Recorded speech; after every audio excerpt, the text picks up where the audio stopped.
Hello wrestling fans, the Wrestling Wizard here and welcome to another video. And in this video we're going to look at 5 wrestlers that could be the ones to defeat the one in Roman Reigns. Now I know what you're thinking, at this rate Roman Reigns is going to be champion until like 2050 and he's going to come down to the ring with a long bushy grey beard saying acknowledge me. And at that point we've fallen asleep. We've given up with the gimmick. It's been pushed down our throats for far too long. Now, I don't think that's actually going to be the case. I think WWE are going to act on this soon because you've built and heated Roman Reigns up so much and you've done such a fantastic job and he's had his moment in WrestleMania, unifying the titles and winning them. You don't want that to be a bit stale. They're certainly not going to repeat that another year. I really can't see it. They might be holding on for Rock versus Roman. That could be an option. But for now, I'm just going to go through 5 personal picks. I want to hear your picks as well. So get down in the comments section and let me know your top 5 picks for who should be the ones to dethrone Roman Reigns. Now, first and foremost, I'm going to start with a fairly obvious one in Cody Rhodes. Now, this makes a lot of sense. It's one of the biggest re-signings in WWE history. And Cody Rhodes is not the same as he was in his previous run in WWE. When he was Stardust and got underutilized and basically made a mockery of, he's very different now. And if you're not familiar with Cody Rhodes away from WWE, he completely revolutionized the wrestling industry. The work he done in AEW, the work he did in the independent scene as well. That surprised me with Cody Rhodes. He literally has rebuilt himself and built a brand all on his own, and I love the fact that WWE have kept his theme, kept his persona, kept his character, and given him a lot more freedom on the mic than the usual WWE superstar, which I like because it's different and it shows that anybody who is interested in making the jump from AEW to WWE, it's pretty much showing them this is how we're going to book you, we're going to push you, and it's great to see. It makes sense for a storyline perspective as well, the whole history with his father and wanting to win the title that his father never did. It makes a lot of sense, and also he's extremely popular already. The WWE audience have warmed to him. Obviously there's a lot of wrestling fans that watch both products in AEW and WWE. But you got to think the likes of MJF and Wardlow, amongst others, are looking on and thinking, well, if this is how we book you, and they say put the strap on Cody Rhodes, then that's going to get them interested. It really is. And I'm not saying that's going to bring the likes of Jon Moxley back to WWE, but they're going to look and think, hang on a minute, you know, you're not all dead and buried once you leave WWE. You can come back, reinvent yourself a little bit, and WWE stick true to that. So I'd love that to happen. I don't want it to be rushed with Cody Rhodes. I want them to take time with it. I want it to be the right moment. I wouldn't want it to be any earlier than SummerSlam of this year. To be honest with you, in an ideal scenario, I'd love him to win the title next year at WrestleMania. So he made his debut at re-debut at WrestleMania, and then the year after wins the title and wins the title that his dad could never win. That'd be stuff of literally fairy tales, and it would make WWE look pretty damn good, to be honest with you. Secondly, this is an odd choice, but not really when you think about it and you break it down rationally, but Jey Uso. And Jey Uso is a bit of a forgotten talent. I honestly feel like he is dragged down massively by Jimmy Uso. I really do. Out of the two, to me personally, Jey has way more athleticism in the ring. He's got more charisma. He's in better shape, better ring shape, and he seems to want it a little bit more than his brother. And you've got to remember, back in the pandemic era, when Jimmy was absent, Jey was doing some of his best character work he'd ever done in WWE, in my opinion, and established himself as a legitimate singles threat. Yes, he had his chances against Roman Reigns and lost, but there's that whole family storyline. We know at the moment that the Usos are taking on RK Bro, and on time of filming this is before they have that matchup. But if they were to lose the Usos, and then you've got this whole Roman Reigns is disappointed in the family, etc., going back to that pandemic era moments with Jey Uso, is there some storylines there in the making again to rerun that story, where, you know, Jey sort of eventually wakes up and goes, hang on a minute, I'm just your little puppy. Great promo from Randy Orton, by the way, on SmackDown. Roman's the big dog and he barks the orders, and basically we're not going to go anywhere other than winning the tag titles and being tag team specialists tied to Roman Reigns. So will he finally break free? Imagine that family storyline as well, and Jey Uso, you know, capturing the title. It couldn't happen instantly. Again, they'd have to re-establish him as a singles competitor once more. But I honestly feel like there's definitely some traction there moving forward with Jey Uso. I'm not saying it's my first round pick, but it is an option. It's something at the moment that we forget about because he's one half of the Usos, the tag champions at the moment. So that's all at the moment. He's kind of been defined down as this Roman Reigns lackey that's a champion and only helps Roman Reigns when he needs it. So bit of change there, bit of a spin on Jey Uso. You know, a face version of Jey Uso utilised properly could work really well against Roman Reigns. Those family ties, I love those types of storylines. Thirdly, we can't ignore Drew McIntyre. WWE, although they've been putting him against questionable opponents, I mean, you think at WrestleMania 36, he literally defeated the Beast incarnate, Brock Lesnar, on the grandest stage of them all, albeit not in front of any fans. He won the Royal Rumble that year and was arguably the standout performer in the pandemic era.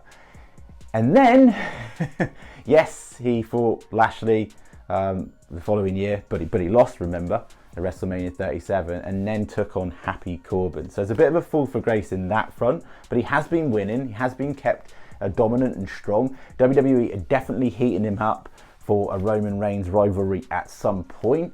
I would be sceptical him being the one to actually pull the trigger, not because I don't think he deserves it, because WWE did have him get defeated at Survivor Series in the Champions versus Champions matchup that Roman and Drew had. However, there's a storyline arc for that moving forward. There's that redemption from Drew McIntyre. He's got the whole, you know, I've been beaten down in the sort of mid to higher card, mid really, for a long time now, and I deserve the spotlight to be up there, and I can beat Roman Reigns. I can be the one to beat Roman Reigns. The fans are massively on the side of Drew McIntyre. There was becoming a point where I thought it was going to get a bit stale with his character, but I kind of like it. As cheesy as people think the whole sword gimmick is, I kind of like it.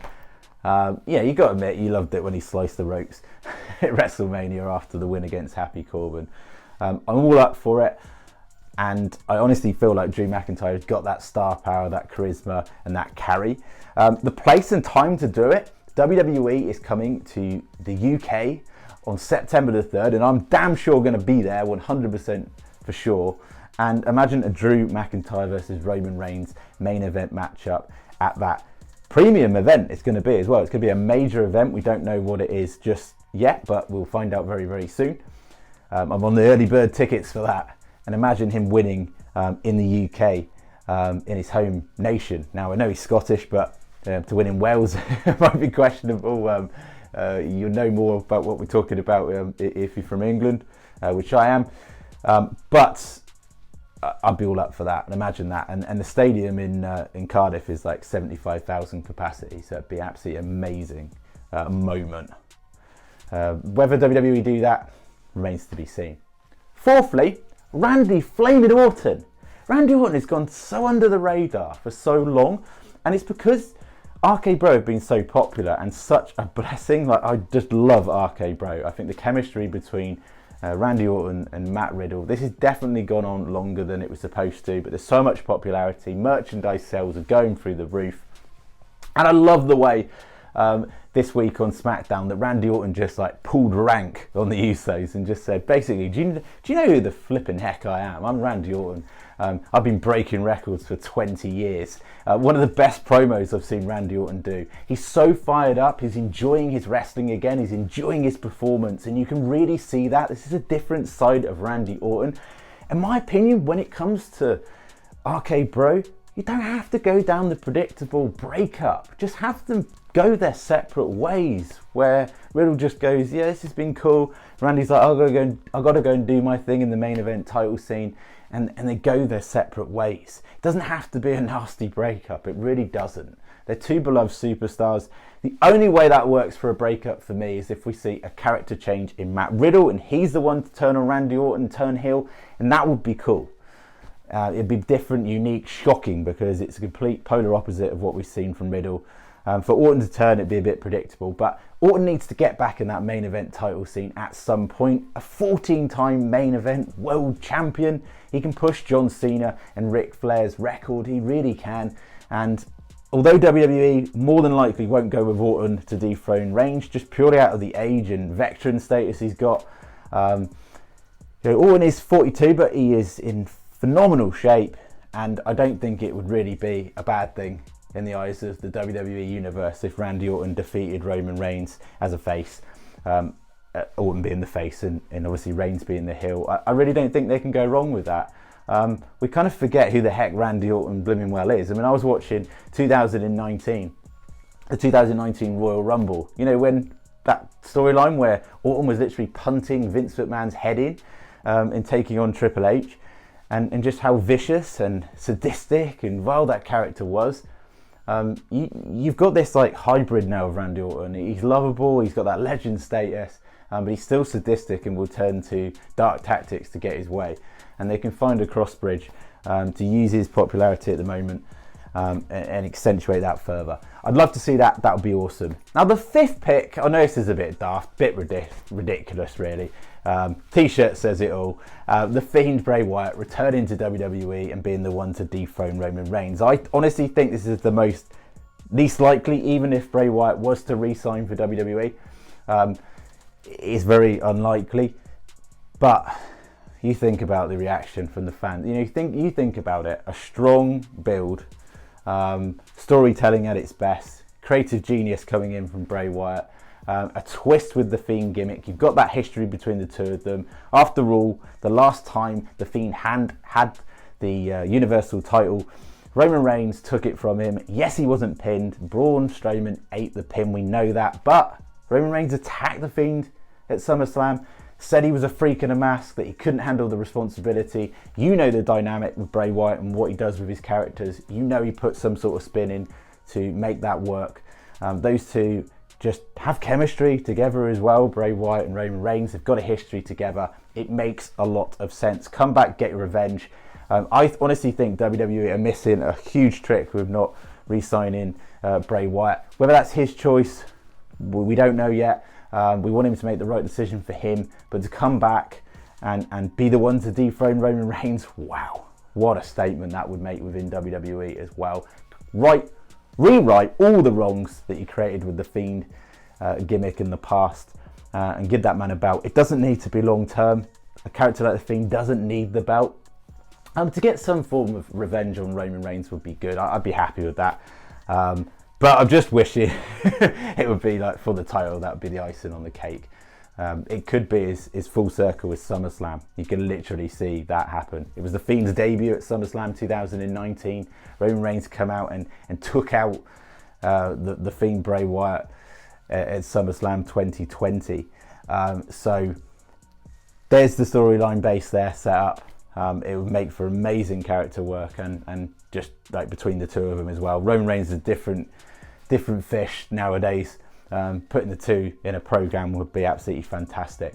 But that's my 5 picks. They're bold. I could go on all day about other picks. I did think at some point Seth Rollins could have been the one, but it seems like now he's really been defined down a little bit at the moment, which is really sad because he's such a performer. He deserves to be in that main event spotlight. And also, he never got redemption from the Royal Rumble as well. He comes so close and was literally beaten through disqualification only. So he technically didn't really lose. So I am a bit sad that that's not the case. There's other names, like you've got legends like AJ Styles, Edge, but I really don't think they're going to go down that route. Younger talent, they've got some work to do to build their younger talent up, but there are some shining stars that I'm keeping my fingers crossed. I'm going to do a separate video on that at some point. But thank you so much for watching. If you lasted this long, I know I tend to go on and on, but I like to go into a little bit of detail with each pick and why I picked them. Thank you so much. Be really appreciative if you could like the video, share the video, subscribe if you're new, and we'll see you in another wrestling video.